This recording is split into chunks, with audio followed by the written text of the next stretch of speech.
बिस्मिल्लाहिर्रहमानिर्रहीम।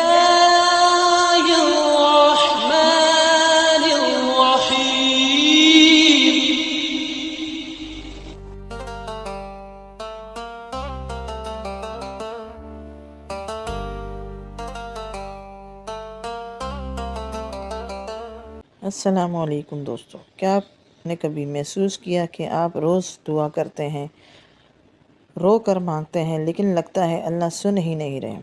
आज हम इस सवाल का जवाब कुरान और हिदायत की रोशनी में जानेंगे।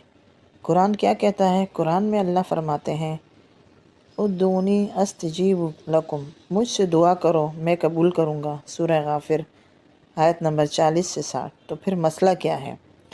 दुआ 3 तरह से कबूल होती है। मोहम्मद सल्लल्लाहु अलैहि वसल्लम ने फरमाया, बंदा जो मांगता है वो दे दिया जाता है, किसी मुसीबत को टाल दिया जाता है या आखिरत के लिए बेहतरीन बदला रख दिया जाता है। हम सिर्फ पहली सूरत देखते हैं, बाकी दो जो समझते ही नहीं। दुआ रुकी हुई क्यों लगती है?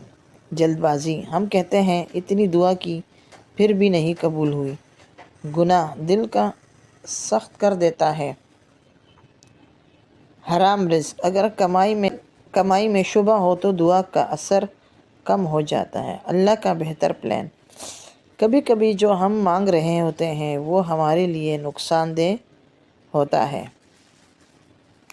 दुआ कबूल करवाने के अमल, तहज्जुद, रोज़ 100 मरतबा इस्तिग़फ़ार करना, दुरूद शरीफ पढ़ना, सदका करना और हलाल रिज़्क।